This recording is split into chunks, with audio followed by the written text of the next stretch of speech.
Assalamualaikum warahmatullahi wabarakatuh. Bapak Ibu sekalian, marilah kita hari ini akan membahas mengenai statement analisis. Statement analisis dengan judul efektivitas remainder system terhadap kepatuhan dan kualitas glikemik pada pasien diabetes mellitus. Namun sebelumnya kita akan share dulu terkait dengan PowerPoint-nya.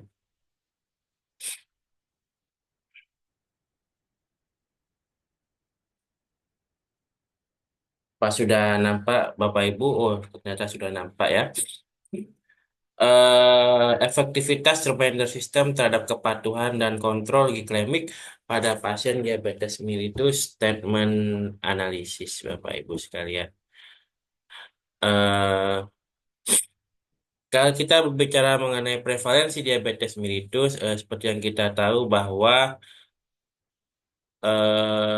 terjadi kenaikan setiap tahun antara eh, antara pasien diabetes mellitus. Di mana seperti yang kita lihat di sini pada tahun 2021 ada 530 juta orang yang hidup dengan DIM.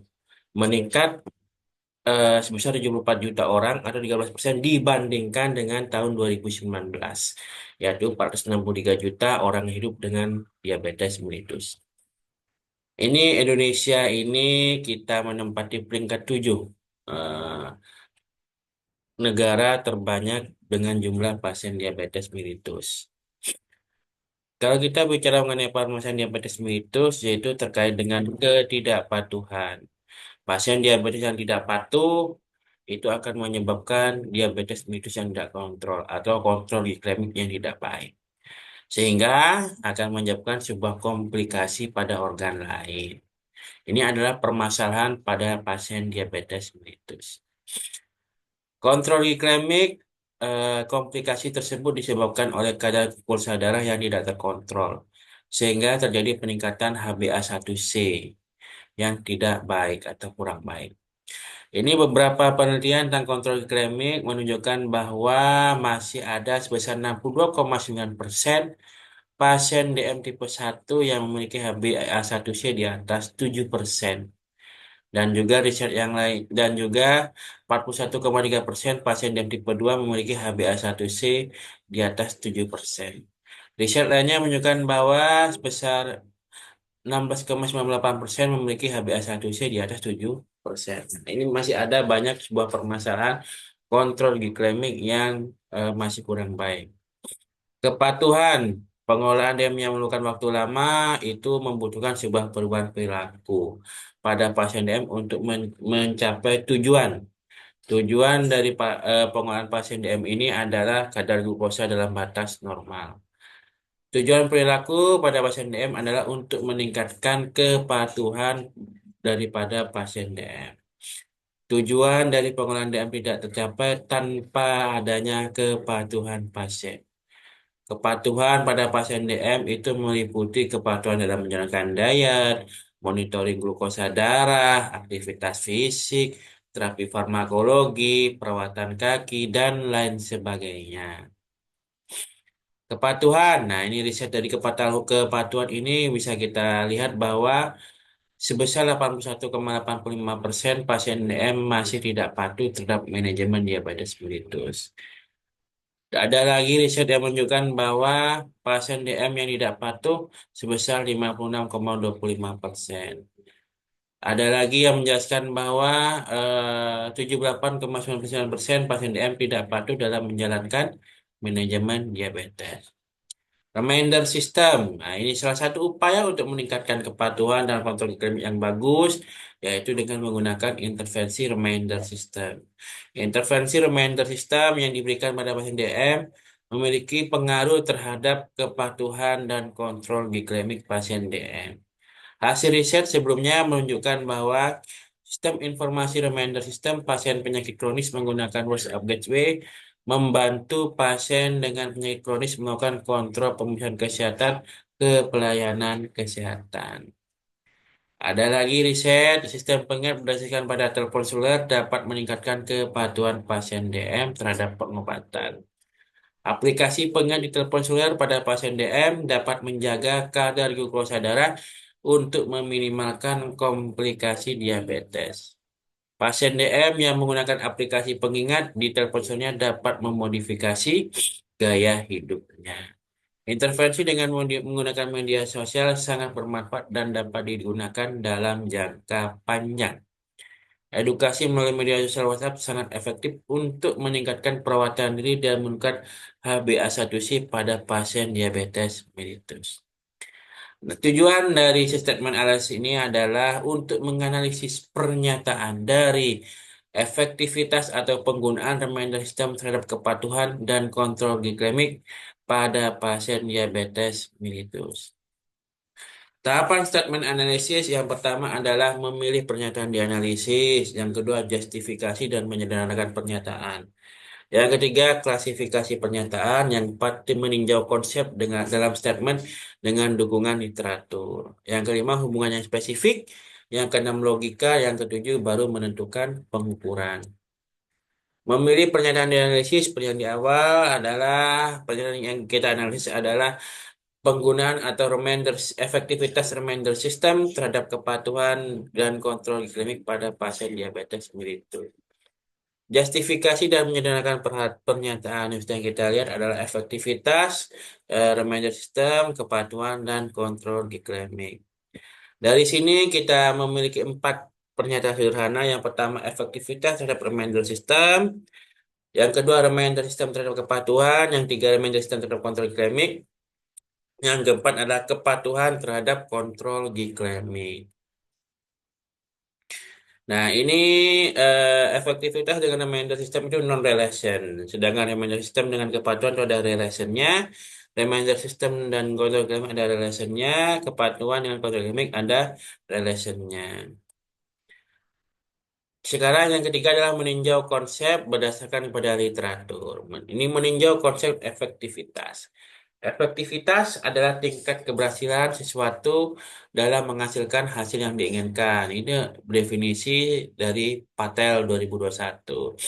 Nah, kita coba lihat lagi dengan bahasa Inggris, dari kamus bahasa Inggris Cambridge, yaitu kualitas keberhasilan dalam mencapai apa yang diinginkan. Itulah pengertian dari efektivitas. Pengertian lain berdasarkan pada kamus besar bahasa Indonesia, efektivitas atau efektif memiliki arti sebagai pencapaian tujuan dengan tepat atau memilih secara tepat suatu tujuan dari berbagai pilihan cara atau serangkaian alternatif dan menentukan pilihan dari berbagai pilihan lainnya.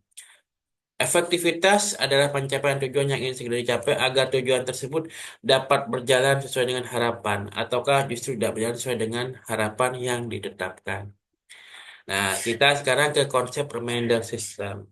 Sistem pengingat adalah intervensi yang dirancang untuk mendorong pasien atau penyedia layanan kesehatan melakukan tindakan yang berkaitan dengan kesehatan. Sistem pengingat ada strategi yang menggunakan pemicu, baik manual maupun otomatis, untuk membantu individu mematuhi nasihat medis atau jadwal kesehatan. Nah, meninjau konsep kepatuhan, sekarang WHO World Health Organization, kepatuhan merupakan sejauh mana perilaku seseorang dalam mengkonsumsi obat, mengikuti diet, dan atau menjalankan perubahan gaya hidup sesuai dengan rekomendasi yang disepakati dari penyedia pelayanan kesehatan. Definisi lain atau konsep lain menjelaskan bahwa kepatuhan adalah sejauh mana pasien mengkonsumsi obat sesuai dengan resep dalam hal waktu, dosis, dan frekuensi. Definisi lain menjelaskan bahwa sejauh mana perilaku kesehatan mencerminkan rencana kesehatan yang disusun dan disetujui oleh pasien sebagai mitra dokter dalam pengambilan keputusan perawatan kesehatan. Sedangkan sekarang kita terkait dengan kontrol glikemik. Apa konsep dari kontrol glikemik berdasarkan literatur? Kontrol glikemik merujuk pada tingkat kadar glukosa darah pada individu dengan diabetes mellitus. Kontrol yang baik berarti menjaga kadar tersebut sedekat mungkin dengan batas normal. Itu menurut American Diabetes Association. Kontrol glikemik tercapai ketika kadar glukosa darah dipertahankan dalam kisaran target yang dapat menurunkan risiko komplikasi diabetes. Kontrol glikemik seringkali dinilai berdasarkan pada kadar HbA1c yang mencerminkan rata-rata glukosa darah dalam hingga 3 bulan terakhir.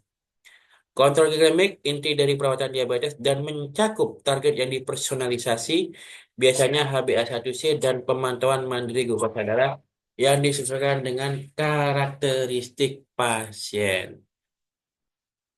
Hubungan yang spesifik ini menjelaskan bahwa ada 3 statement. Yang pertama, hubungan antara major system dengan kepatuhan. Tipenya kausal, sign-nya positif, dan asimetri. Nah, hal ini menjelaskan bahwa reminder system itu meningkatkan kepatuhan. Salah satu penjelasannya. Dalam statement analisis ini, hubungan antara reminder system dengan kontrol glikemik, reminder system dengan kepatuhan dengan kontrol glikemik itu tipenya sama, yaitu kausal, positif, dan asimetri. Logika. Logika hubungan antara reminder system dengan kepatuhan berdasarkan pada riset ini dapat disimpulkan bahwa tipe arah asimetris dan kesimpulannya adekuat.